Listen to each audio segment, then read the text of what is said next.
I'm recording. Oh, good. Great. Okay. All right. So this is a spiny dogfish shark. Spiny dogfish shark there. And a spiny dogfish shark, actually, this is as big as they get. This is an adult female. And there's lots of really cool things about sharks. I know you guys think sharks are cool. I think sharks are cool. Her scientific name is Squalus acanthias, which literally means spiny dogfish shark. And what she had spines at the beginning of each dorsal fin, like there was one here and here, but they cut them off because they're sharp and they can get you while you're dissecting, so they cut them off. These are unusual sharks, both because they're small and because they actually, their name Dogfish Shark is because they hunt in packs, which is very unusual. Most sharks are very independent and just work alone. These sharks, though, they live around the coastlines of just all over the world around the coastlines. And they feed on stuff that's benthic, meaning on the bottom, underneath the sand, like crabs and shrimp and little fish and things that they can often find by burrowing into the sand, coming up with the vertebrate that's thrown under there.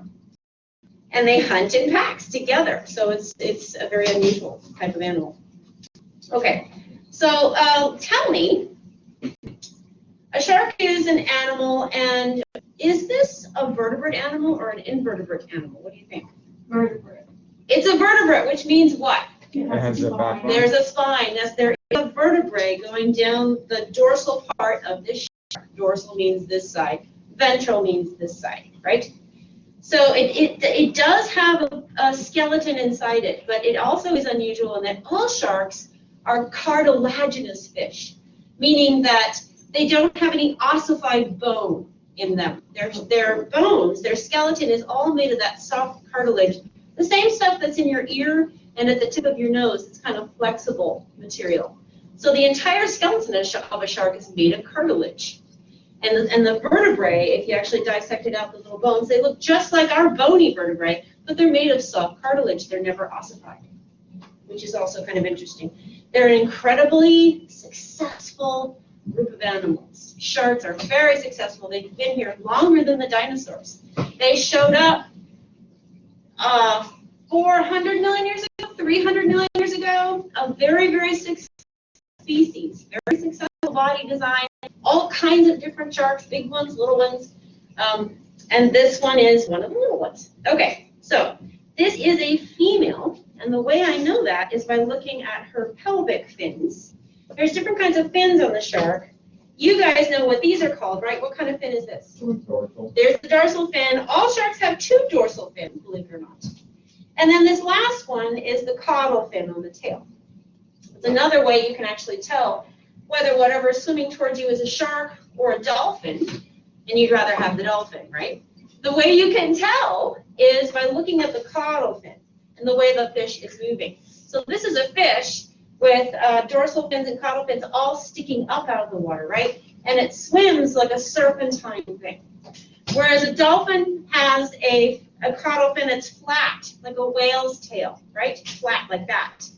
And a dolphin will move like this in the water, right? Whereas a shark does that, right? So one way to tell. All right. So again, down here we've got the pelvic fins that surround the cloaca, where the babies come out, and also the poop and the pee comes out there. And also these sharks are unusual in that the way I could tell that is a female is she doesn't have claspers here. Claspers are the closest thing that a shark has to a penis, okay?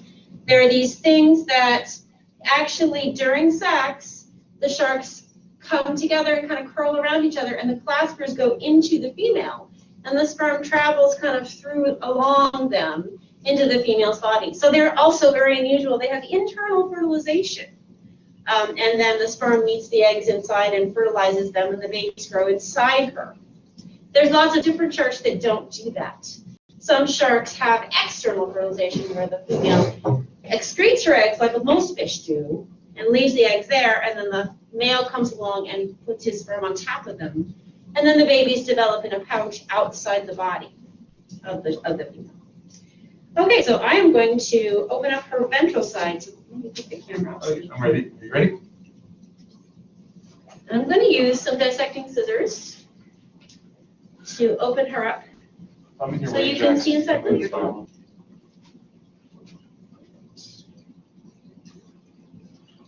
I'm just going to make a cut down the ventral, right down the ventral center of the body, from the pelvic. Can you see it on the screen too? Yeah, we can see it on the screen. We found some of us can see. Okay, I just want to make sure you Yeah. can see it on the screen. And what I want to do is reassure you that you're not going to see, the pink that you're going to see inside the body is latex that somebody injected into the shark. So this is not the true color of the blood of the shark. This is what the people at Carolina Logical injected into the shark so we can see where the blood vessels are.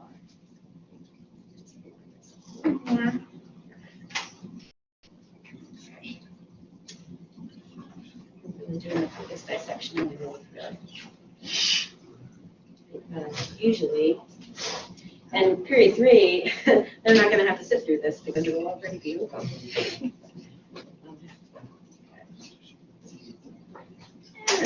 And we would be doing phases if we had our class. I'm going to just cut the skin away because it'll be out of, no, I just want to cut the skin away so it's out of the way so they can see it better. Taste. I think we should make some plays. Muscle is what people like to eat of the shark. Like if you have any fish and chips in England, this is the fish part. They eat dogfish shark, that's the fish and chips part. The muscle there is yummy. It wouldn't be yummy here because it's got a whole bunch of chemicals and formaldehyde dissolved in it, so it would not be good to eat now. But if you fish and you catch a dogfish shark, it's actually good eating. It's not bad to eat dogfish though, Oh, yeah. for fish and chips. Okay, so we have somebody who got really, really liberal with the latex, looks like. So ignore all of that stuff there and get in as close as you can, I guess. You guys see that? So the two biggest organs in any shark, and this is true if it were a great white or dogfish, are the liver is the biggest organ in the shark. This is liver. There's 2 lobes of the liver. We have several lobes of liver too in our bodies. They're just kind of scrunched up closer, right? The shark's liver, though, is in 2 lobes, one on either side of the digestive tract, which is going down the center. So the liver in a shark is actually the only way the shark has to kind of float in the water column, because the shark's liver is full of oil. That oil that you may be smelling that kind of permeates the room right now is shark oil. And shark oil was another reason why lots of people fished for sharks, because you can use it to light your lamps. And it's just as useful as whale oil was, right, before they had other forms of lighting oil. Okay, so there's oil there. And that helps with the shark's buoyancy, as well as detoxifying things for the shark, too. Okay, now in the center you have, oh, yeah. Yeah, oh, she's pregnant, all right. Okay, so if you start with the shark's mouth, I'm not going to go into this, but there is an esophagus tube that goes down underneath there, right? And the esophagus meets up with the stomach, which feels like it's a bit full. So let's go in there and see if there's anybody home. Let's see if what her last meal was. Well, there's no way to know. Oh, you can't tell? There's no way to know she's pregnant. Did you think she was pregnant before? I was hoping, yeah. Okay, so this is the inside of the stomach, and whatever she ate, she already digested, because it's all been digested. It's a bunch of mush, which is the stomach's job. The stomach's job is to take whole bits of food like shrimp and octopus and stuff and just turn it into mush so it can go down through the intestine and be digested further, right? So that's too bad. Sometimes we find fun things in there, like shrimp and little baby octopuses and other fish and stuff. Not in this one. So the stomach tract goes down around here and goes into the duodenum. And then there's actually a shark has a pancreas. We talked about the pancreas before here, right? The pancreas is that organ, this organ right here that's kind of sitting on top of the stomach. It's got a bunch of membranes around it. And the pancreas makes insulin, which if you know anybody who has diabetes, is just as important to the shark as it is to any of you, right? So if you don't have diabetes, your pancreas is working well and making enough insulin for you so you can digest your sugar. Okay, and then after that, you go down into the intestine. This is the intestine here. And if you go inside the shark's intestine, it's actually kind of cool. There's a viral a spiral valve in the intestine, which kind of is like a spiral staircase that goes round and round and round, and the goo from the stomach travels around it and slowly gets absorbed. All the good stuff gets absorbed into these blood vessels. See all the blood vessels on the side, the yellow and the pink, all the good stuff from the food, and it looks like she was digesting a lot of food in here. gets absorbed into the blood. Okay, and then it goes all the way down here, and that's where the solid waste comes out again. Okay, now this is a uterine horn. It's the uterus of the shark. So in here, I think we're going to find shark babies. We're about to find shark babies, yes. So there's usually 2 uterine horns on the shark.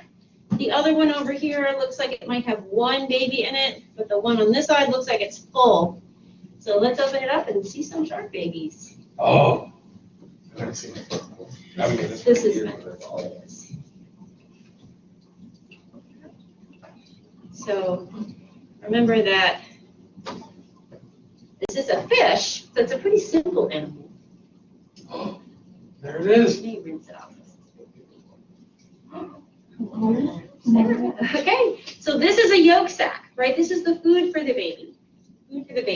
And this is the baby attached to it by sort of its own umbilical cord. See?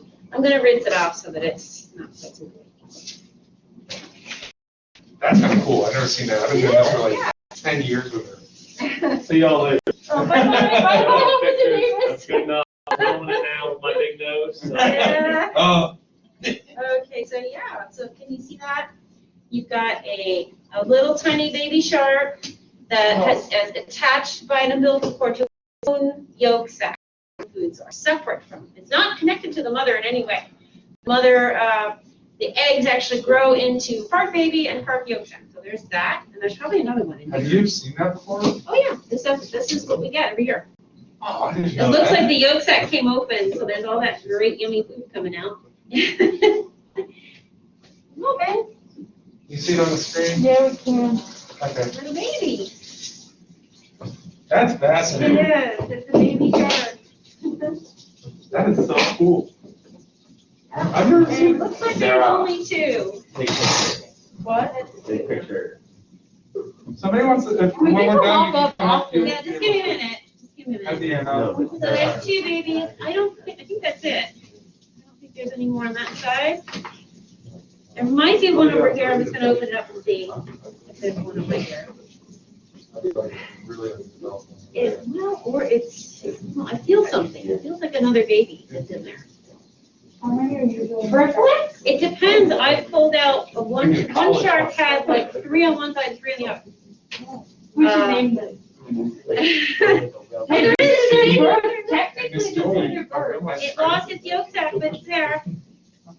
The yolk sac got squished or something. I don't know. But there's another one. That's a nice, big, healthy one there. Oh. So there's 3 babies in the shark. Gary, Sarah, and Cora. Excuse me. That's Greg. And Gary, Brett, and Mr. B. oh, we didn't get a name. One of them used to be. Okay, so, Should I stop? yeah, so that is a dogfish shark on the outside and on the inside, and I'm sorry you guys didn't get to dissect anything this year. But at least you can come over and take a look if you want. Make sure that you, let's not do this now though, we're gonna watch a movie. We're just gonna calm down and watch a movie. Should I hit stop? And then after we see the movie, there will be opportunities for you to come up.